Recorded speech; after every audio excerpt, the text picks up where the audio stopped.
Well, I think the right thing what we ought to do is do what you've been doing, and that's respect these families in this community. Second, what I've done in the state is ask every one of our schools to go back and let's look at our safety precautions, and let's make sure every parent feels comfortable. I mean, I talk to families up in Connecticut, and I talk to families around Florida. Some of them were they really had to think about sending their child to school this week. So I think that's the next thing to do. There'll be plenty of time now to think about if there's something we ought to deal with. Is it mental illness issues we ought to deal with? Things like that. So what would you support in terms of legislation if it in fact comes to that? I mean, do you believe that there should be stronger gun laws? You're well supported by the NRA, and historically they have not supported that. So, and how far would you be willing to go? Sure. Well, as you know, I support the Second Amendment. I believe, in the Second Amendment. But look, what I want to focus on right now is the families. Make sure our schools are safe.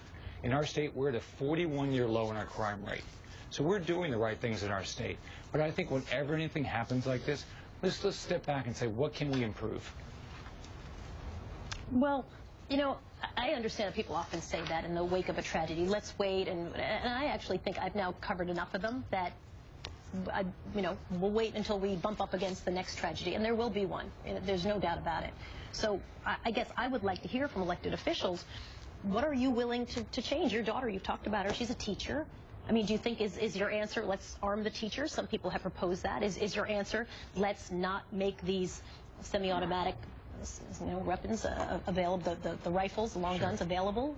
Do you think background checks actually should be instituted? Right now, somebody can be mentally ill and it won't show up in a background check, or somebody can have a conviction for domestic violence and it won't, they can still get a gun. I mean, where does it start? What are you comfortable doing?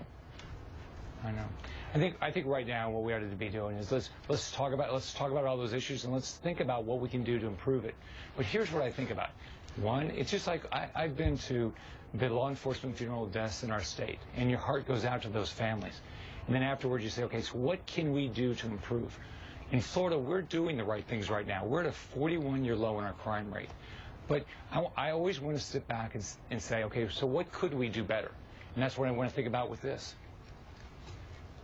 Okay, I think with all due respect, you're not going to answer my question, because I guess I just want you to tell me what you'd be comfortable to support, and I get it. It's going to be part of a conversation, but I think there have been a number of things on the table, and I don't feel like you're telling me, should people not be able to buy those high-capacity magazines? Some people have suggested that. What thing are you willing to say would be a good start that you would bring to the table in any conversation about gun control? Well, my approach on things like this is respect the families, mourn their losses, make sure our schools are safe, and then start the conversation and listen to the Floridians. What I do every day is travel the state almost, it's pretty much every day, and listen to Floridians and get their ideas, and then come back based on those ideas or what we can improve. Well, I hope that all of those conversations turn into meaningful legislation somewhere down the road before I get to go out and cover another tragedy, of which we've now done a bunch of them. We don't want another. We can't imagine this happening to our families. Oh, my goodness, no. Governor Rick Scott joining us. He's the governor of Florida. Thanks for being with us, sir. Appreciate your time.